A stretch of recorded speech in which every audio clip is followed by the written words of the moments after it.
Bonsoir Paul Ferris. Bonsoir Cindy Bobbio. On dit que les intestins sont le deuxième cerveau. C'est pas un peu exagéré? Alors, bon, l'image n'est pas très fun, on va dire, d'accord. Mais les intestins, c'est pas seulement un égout. C'est l'endroit où se métabolisent tous nos aliments. Et donc, c'est l'endroit où les nutriments vont passer dans le sang. C'est aussi l'endroit où l'on va fabriquer des défenses immunitaires. Et il y a aussi tout un réseau nerveux dans les intestins. Donc, bien sûr, c'est exagéré de dire, parce qu'on imagine que le cerveau, il n'y a que l'intelligence, hein, mais les intestins, c'est un organe très, très important. On peut dire le deuxième plus important après le cerveau, oui. Et il y a des transformations chimiques qui se font avec quel type de produits? Des acides, par exemple? Oui, il y a des acides, mais il n'y a pas que des acides. Il y a ce qu'on appelle une flore intestinale, et, ou bien on appelle ça aussi une microbiote. Hein. Cette flore intestinale, c'est des milliards de bactéries ou d'autres organismes, comme des champignons, il peut même y avoir certains virus, des bons virus. Donc il y a des milliards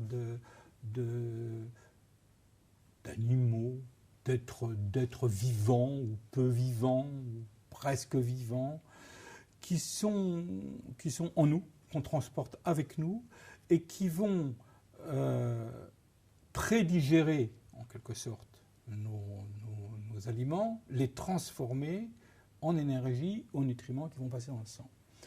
Mais ils ne vont pas faire que ça, ils vont faciliter le transit intestinal. Et il se trouve que des fois, c'est pas facile parce qu'il y a une partie du microbiote qui prend plus d'ampleur, qui prend trop d'ampleur. C'est notamment le cas du Candida albicans. Et vous parlez donc d'acidose? Alors, d'équilibre acido-basique? Alors ça, c'est effectivement quelque chose dont je parle très souvent parce que là, je viens de parler du Candida albicans, qui est un champignon. Et le Candida albicans est amplifié par l'acidose, et il amplifie l'acidose. On est dans un cercle vicieux complètement. Donc l'acidose, qu'est-ce que c'est? C'est l'excès d'acidité dans l'organisme. Donc l'organisme a un taux d'acidité qui est d'environ 7,38, 7,45 selon les différents organes, selon les différents systèmes. Qu'est-ce que c'est qu'un taux d'acidité? Tout l'univers, il y a une partie qui est acide, et puis le contraire de l'acide, c'est le côté alcalin ou basique. Donc, nous-mêmes, nous sommes dans cet équilibre permanent de acide ou pas acide, c'est-à-dire acide ou alcalin. Et avec notre alimentation moderne, avec la maladie, avec notre mode notre mode de vie, avec notre stress, avec les infections, avec les bactéries, les mauvaises bactéries, je pense par exemple aux Borrelia de la maladie de Lyme, eh bien pour toutes ces raisons, notre corps devient trop acide. Alors, comment on sait qu'il devient trop acide? On le sait parce que on va développer des pathologies qui vont nous gêner. Et notamment ces fameuses candidoses qui sont liées au Candida albicans. Donc, Et je suppose que pour éviter justement ce Candida albicans, il faut faire attention donc à son alimentation.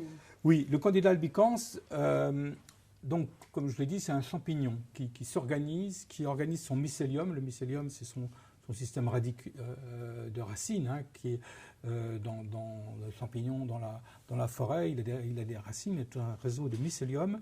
Et nous, son réseau de mycélium, c'est une sorte de forme gluante qui va se disséminer dans nos intestins.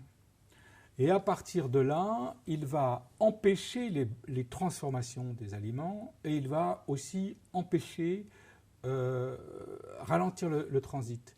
Donc, c'est ce qui va effectivement provoquer cette acidose.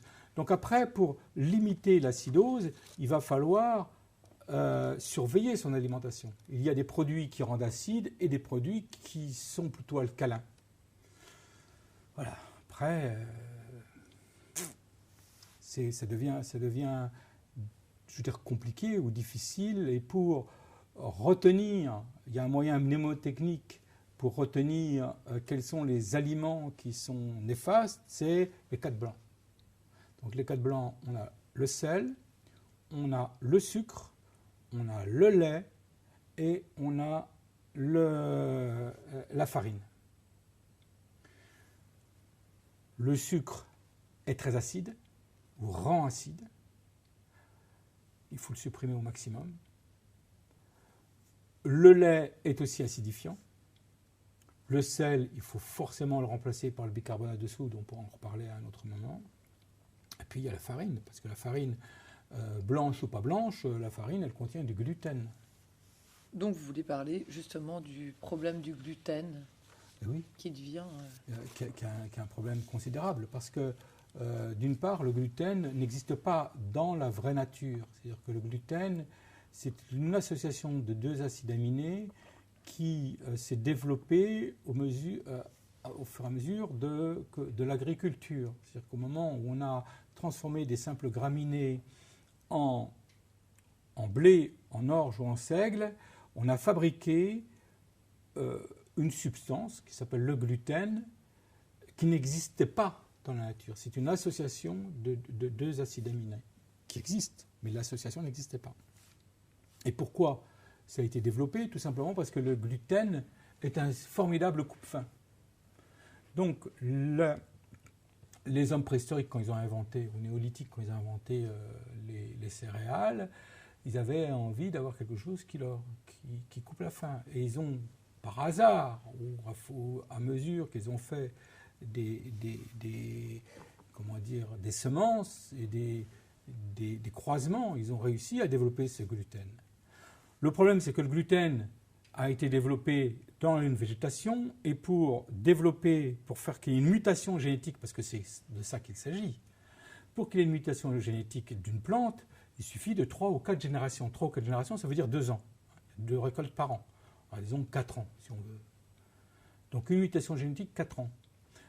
Donc 4 générations de plantes. Mais pour qu'il y ait une mutation génétique chez l'humain, c'est-à-dire que le gène d'assimilation du gluten se passe chez l'humain, il faut au moins 4 à 5 générations. Donc, on est en retard. On est en retard par rapport aux plantes, et forcément, tous les humains n'ont pas bénéficié de cette mutation génétique, et c'est pour ça qu'il y a un certain nombre d'humains qui font des intolérances au gluten. Alors, comment se manifeste cette intolérance au gluten? Elle se manifeste de 2 façons. C'est-à-dire que les intestins, normalement, ils ont la fonction d'être perméables ou imperméables, c'est-à-dire poreux ou pas poreux. C'est-à-dire qu'ils vont évacuer les toxines et laisser passer les bonnes choses. Et le gluten a la particularité de s'infiltrer entre des cellules de la paroi des intestins et de laisser s'infiltrer les toxines. C'est-à-dire que le gluten rend hyper perméable les intestins, là où ils devaient être imperméables. Et le gluten étant une glu, le mot gluten veut dire glu, c'est-à-dire de la colle, nous fait par-dessus ou avec le Candida albicans, nous remet une 2e couche qui va en quelque sorte faire une sorte de goudron. Et donc la digestion va mal se faire. Non seulement la digestion va mal se faire, mais la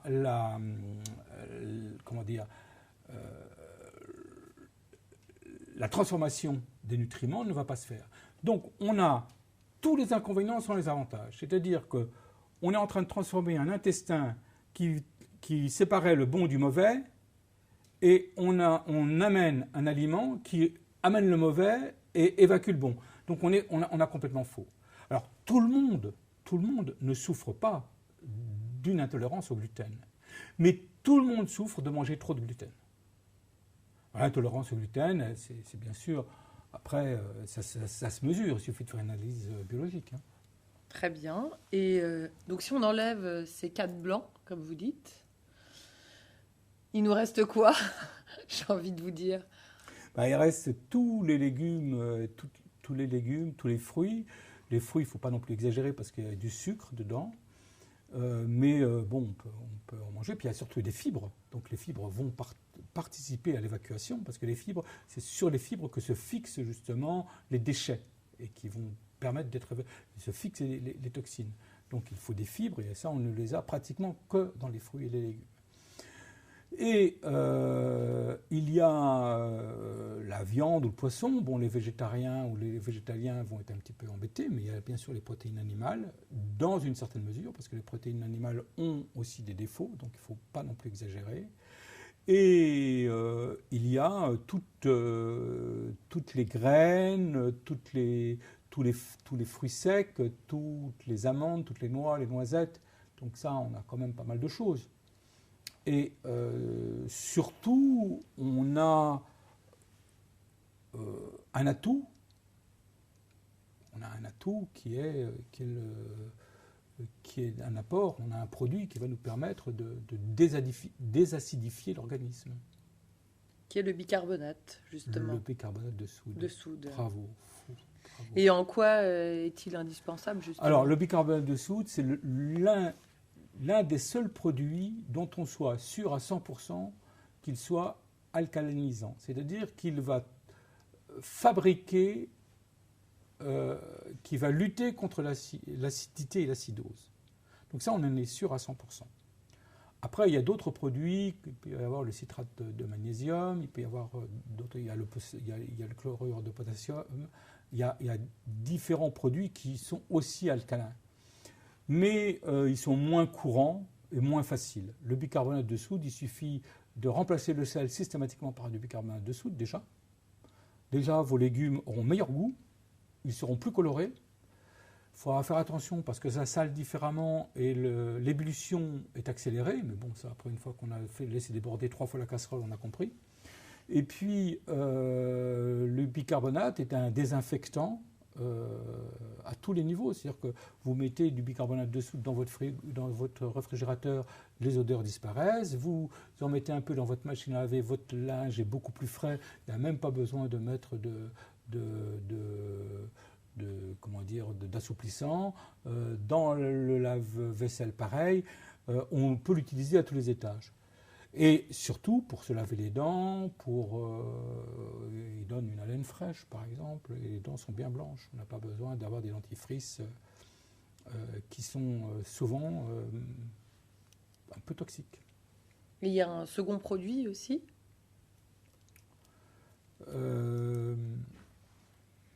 Oui, il y en a plusieurs, mais il y a aussi, on en avait déjà parlé dans une vidéo...